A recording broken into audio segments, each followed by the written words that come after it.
ரெட்டையல ஆடணும். தமிழ்நாடு ஜெயிக்கணும்னா எடப்பாடியார் ஆடணும்.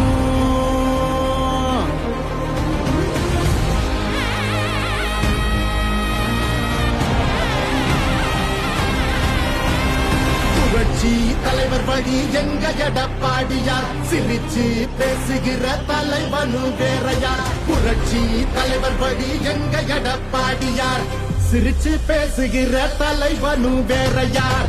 வன்முறை ஏதுமில்லா இபிஎஸ் அரசுதான், ஒரு முறை யோசி அந்த தங்கத்தோட மனசுதான். சுயநலமில்லாத மக்களாட்சி அரசுதான், நேர்மையான இந்த அரசியலே புதுசுதான். தொத்து நோய் தடுத்து கவிதைய மீட்டெடுத்து செத்த பயிர் வளர்த்து விலையேற்றம் அதை தடுத்து அம்மாவை போல வந்து அரவணைச்சா குறவாடி நல்லாட்சி வேணும்னா வரணும் எங்க எடப்பாடி.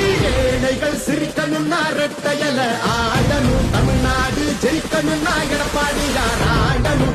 எம்ஜிஆருக்கு அப்புறம் அம்மா, அம்மாவுக்கு அப்புறம் எடப்பாடியார் தான். தமிழ்நாடு ஜெயிக்கணும்னா எடப்பாடியார் ஆடணும்.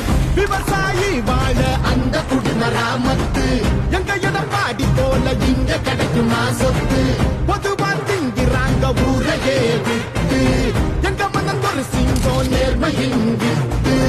இடஒதுக்கீடு வச்சு மாணவன ஏற வச்சு மாநில செழிக்க வச்சு முதலிடம் ஆக்கி வச்சு அம்மாவை போல வந்து அரவணைச்சா குறவாடி நல்லாட்சி வேணும்னா வரணும் எங்க எடப்பாடி. நம்ம ஓட்டு எப்பவுமே எடப்பாடியாருக்கு தானுங்க. அப்பவும் சரி இப்பவும் சரி இரட்டை இலை தான் எப்பவும் சரி. எப்பவுமே நம்ம ஓட்டு எடப்பாடியாருக்கு தான். நாங்கெல்லாம் எப்பவுமே இரட்டை இலை தான். நல்ல ஆட்சினா எடப்பாடியாரு தான். நாங்கெல்லாம் எப்பவுமே இரட்டை தான் எப்பவுமே. அடித்தடி இல்லாம அமைதியாக மாறணுமே, ஏழைங்க முகத்துல தான் சிரிப்பு சத்தம் ஏறணுமே. போத ஒழியணுமே, கல்வி ஒளி தெரியணுமே, பெண்களை பாதுகாத்து மீண்டும் சிறகு விரியணுமே. மாற்றம் பிறந்திடவே மாநிலமே சிறந்திடவே, வெற்றி பாதையில மீண்டும் நம்ம நடந்திடவே. அம்மாவை போல வந்து அரவணைச்சா கொலவாடி நல்லாட்சி வேணும்னா வரணும் எங்க எடப்பாடி. ஏழைகள் சிரிக்கணும்னா ரெட்டையல ஆடணும், தமிழ்நாடு ஜெயிக்கணும்னா எடப்பாடியார் ஆடணும். ஏழைகள் சிரிக்கணும்னா ரெட்டையல ஆடணும், தமிழ்நாடு ஜெயிக்கணும்னா எடப்பாடியார் ஆடணும். ஏழைகள் சிரிக்கணும்னா ரெட்டையல ஆடணும், தமிழ்நாடு ஜெயிக்கணும்னா எடப்பாடியார் ஆடணும். நல்லாட்சினா எடப்பாடியார் தான்.